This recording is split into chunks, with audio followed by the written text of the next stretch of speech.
The International Council of Shopping Centers forecasting a nearly 5% increase, 4.9% in holiday spending over last year, with 6 fewer shopping days between Thanksgiving and Christmas. Joining us now, International Council of Shopping Centers CEO Tom McGee. Shopping centers get a bad rap, don't they? They do, as your lead-in suggested. 90% of all sales still happen in a physical store. We have a strong economy, as you guys talked about, good consumer sentiment.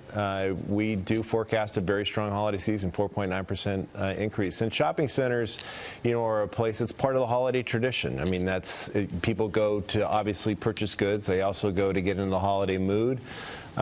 You'll see, as you see shopping centers evolve as part of the retail renaissance, you see a lot more restaurants and entertainment there, and people go to partake in that as well. If you walk the streets of New York, you see a lot of for rent signs in retail, and if you go to malls, you see vacancies. So certainly that 10% of all sales being in malls has really disrupted it. What's the longer-term play for malls in terms of repositioning themselves to be relevant in a digital world? There's so much attention, placed in the mall industry, and obviously there are some struggling properties, but there's a lot of really thriving properties. And, one statistic I would say, and it's back to this changing demographic and the curation of tenant mix, over the last 4 years, 6.7% of GLA has transitioned from traditional gross leasable area, has transitioned from traditional retail into food and beverage and entertainment and services within shopping centers across the country. That's a huge change in a very short period of time in an industry of this size and scale. And I think you're going to continue to see that because people are are spending more money on experience and services, particularly millennials and aging baby boomers. And so I think that's what you're going to see. I think you're going to see a changing tenant mix within shopping centers and street retail for that matter. Tom, that's my question. I mean, obviously the internet seriously changed the world of music and movies, but only to a certain point. Like, there's still concerts, and there's still people paying $18 to see a movie if it's a certain kind of movie they want to see. So the hit Jonas, happened. can I just stop you and just point out that President Trump is deplaning, is getting off of Air Force One in West Palm Beach, Florida. This after the surprise trip to Afghanistan for Thanksgiving Day, even serving up turkey and the fixings to the troops in Afghanistan. President Trump then announcing the resumption of peace talks with the Taliban after making that surprise visit.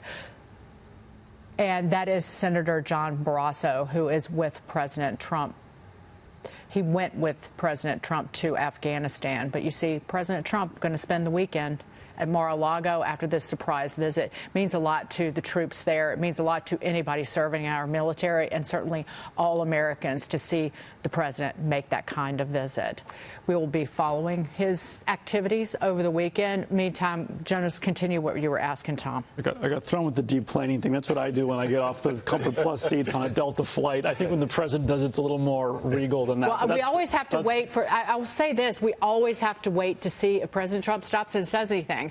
There isn't a giant gaggle of reporters there, but again, the chopper chat is my new favorite talk show outside of the White House. So I'll restate my question for the audience, Tom.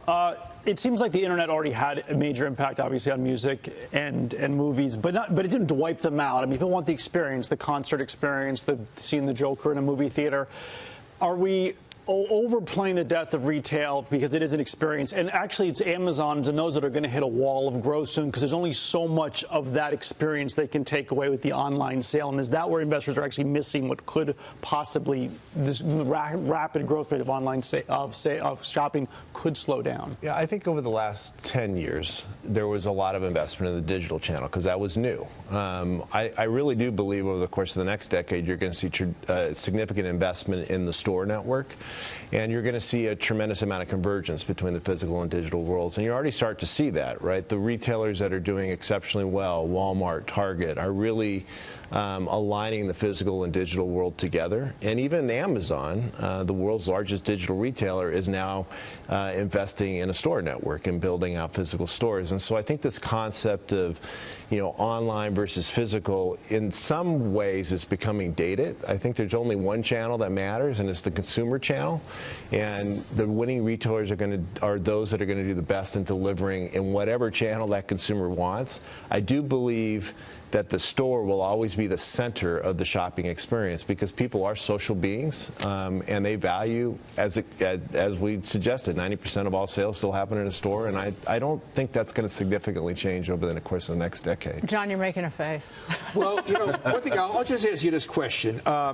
Your forecast for holiday sales growth, nearly 5%, that's pretty ambitious, I believe. And how did you make out last year? What was your forecast last year, and what actually happened? Yeah, we were around 4.2%, and we were, somewhere in that range. And so, okay. We were in the ballpark for sure.